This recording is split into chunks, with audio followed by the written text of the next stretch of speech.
Hei whakapuaki mai I ona whakaaro e pāna ki ngā take tōranga pū o te wā, ko Kelvin Davis mā ngai take Māori o te rōpū reipa. Tēnā koe, Kelvin. Kia ora, Scotty. E hoa, Rodney Hyde. Nāna te pire e pāna ki a Ngāti Raukawa tūwhare tō me te arawa I tā wai. O whakaaro e pāna ki āna whakahe? E pukeriri ana hau ki ona whakaaro. Engari, kei te mohi o tātou he tangata kuare ia ki tō tātou ao Māori, o tātou uara, o tātou whakapono. Nā reira, koia Rodney Hyde. Engari, nāni ki he rā pauri tēnā mo te mana pori ara te democracy. Ki tāku nei whakaaro, he rangi tino pai tēnei mō ngā iwi o Maniapoto, o Raukawa, o te arawa I te mea ko whakahokia ki a rātou, te mana whakahaere, te kāwanatanga, mō te mana hei whakahauorangia I tō rātou nā awa tūpuna ara te awa o Waikato. He rangi pai tēnā. Me te aha kei te tautoko koutou o reipa I te pire nei? Ai, kei te tautoko mātei.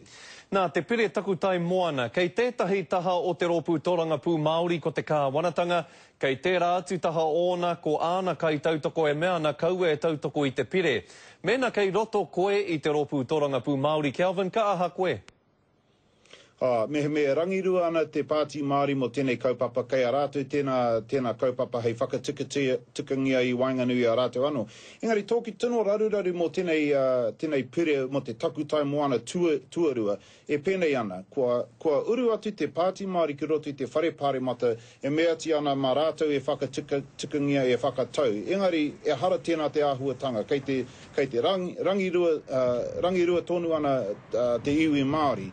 He mea anō hoki, ka tau te puehu mo tēnei kaupapa, ka oho ake te iwi Māori, ka kite tonu tia, kei te pohara tonu, kei te kore mahi tonu ana, kei roa wharehere tonu ana te iwi Māori, e hore kaua tātou tamariki e ako ana kei ngā kura, tāku pātai atu ki te pāti Māori, e ahana rātou hei whakatukangia wenei āhuatanga e pēhi ana I te iwi Māori ki raro. Tēnā taku pātai ki a rātou.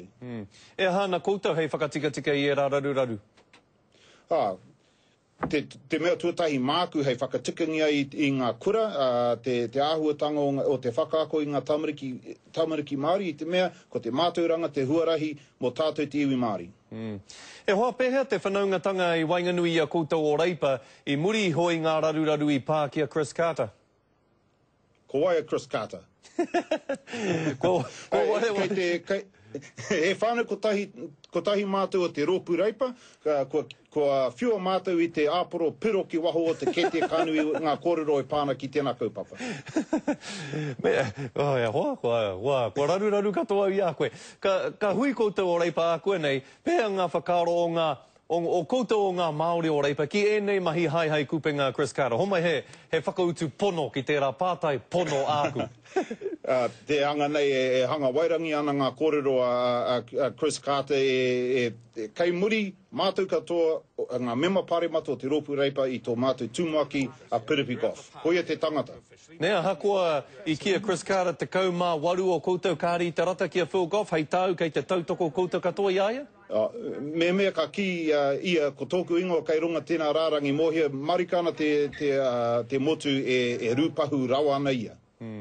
Kia ora rawa atu koe, Kelvin, e mihi ana mātou ki a koe mo tō whakawātea mai a koe I tēnei ahiahi. Kia ora rawa atu. Kia ora, Scotty.